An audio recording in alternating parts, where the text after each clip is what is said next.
Iran और America के युद्ध का असर भारत में भी देखा जा सकता है।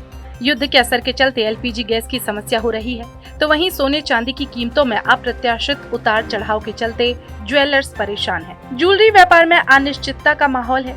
इसी वजह से ज्वेलर्स नए ऑर्डर लेने से कतरा रहे हैं, जिसके चलते ज्वेलरी व्यापार भी मंदा हो चुका है। इसी वजह से बंगाली कारीगर अब अपने प्रदेश बंगाल वापस जाना चाहते हैं। जयपुर के ज्वेलर्स सत्य प्रकाश सोनी ने बताया कि ज्वेलरी ट्रेंड और मैन्युफैक्चरिंग में करीब 1 लाख बंगाली कारीगर काम करते हैं। एलपीजी गैस सिलेंडर की कीमत और ज्वेलरी का धंधा मंदा होने की वजह से बंगाली कारीगर बंगाल जाना शुरू हो चुके हैं। इन्हें रोकने के प्रयास भी किए जा रहे हैं ताकि कामकाज प्रभावित न हो। अगर बंगाली कारीगरों का पलायन नहीं रुका तो ज्वेलरी कारोबार अब ठप होने का डर है। एक्चुअल में सबसे पहले बात तो कि जो कीमतों की जो स्थिरता है, दूसरी बात ये कि अभी जो एलपीजी है, जो युद्ध के वजह से जो ईरान का और अमेरिका का जो वर्ल्ड जो चल रहा है युद्ध, उस वजह से क्या है कि हार्मुज बंद है और रास्ते बंद है, तो गैस आपूर्ति पूरी हो नहीं पा रही। अब ये हम सब जो भी कारीगर है, हमारे जो सारा वर्क है वो गैस पे आधारित है।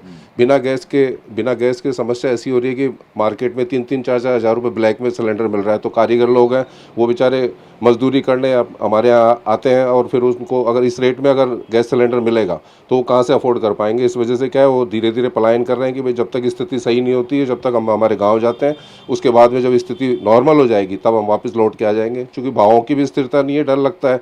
कभी भाव बहुत तेज़ी पे जाता है, कभी बिल्कुल डाउन आ रहा है, तो किराए की भी बहुत कम है, काम भी बहुत कम हो गया है सोने चांदी का, और ये कारीगर बहुत परेशान है। बंगाली लोग जो भी हैं वो अपने अपने घरों की तरफ पलायन कर रहे हैं। अभी जब ये कारीगर आपको चले जाएंगे तो कैसे आप सर्वाइव करेंगे? क्या लगता है आपको कि स्थितियाँ कब तक सुधरेंगी? स्थितियाँ तो अब ये तो हम कुछ कह नहीं सकते, लेकिन सिचुएशन ऐसी है कि अगर ये निकल जाएंगे तो हमारी भी जो काम की है परेशानी बढ़ेगी।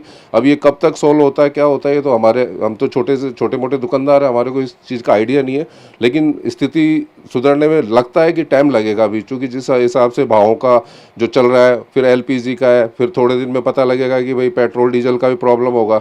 तो ये बेचारे बाहर से आए हुए हैं, तो इनको टेंशन ये होती है कि भाई फिर हम सर्वाइव कैसे कर पाएंगे।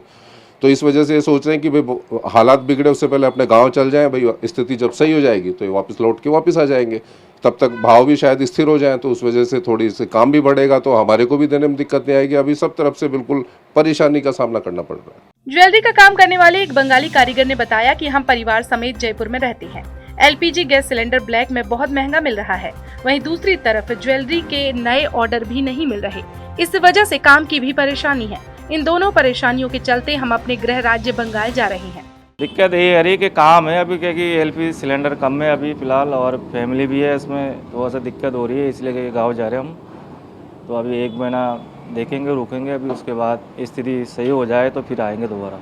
तो कभी यहाँ पर आप काम कर रहे हो, काम की भी कमी है क्या यहाँ पर? जिस तरीके से भाव ऊपर नीचे हो रहे हैं, हाँ, भाव के ऊपर नीचे हो रहा है, इसमें काम की तो कमी नहीं है, लेकिन थोड़ा बहुत कमी हो ही रहा है। और एलपीजी सिलेंडर की भी दिक्कत हो रही है, और अभी फ़िलहाल काम थोड़ा सा कमी है। तो 1 महीने के लिए अब आप गांव जाके रहेंगे? हाँ बिल्कुल, 1 महीने अभी गांव जाके रहेंगे, फिर उसके बाद फिर कब आएंगे यहाँ पर? उसके बाद आएंगे, हाँ, स्थिति सही हो जाएगा फिर आएंगे उससे दोबारा। ज्वेलरी मैन्युफैक्चरिंग और टेंट इवेंट से जुड़े हजारों बंगाली श्रमिक बड़ी संख्या में या तो रवाना हो चुके हैं या बंगाल जाने की तैयारी में है। जयपुर समेत पूरे प्रदेश में बंगाली श्रमिकों की संख्या करीब 2.5 लाख बताई जा रही है। हालांकि बंगाल में होने वाले आगामी विधानसभा चुनाव में वोटिंग भी बंगालियों के पलायन का एक कारण माना जा रहा है।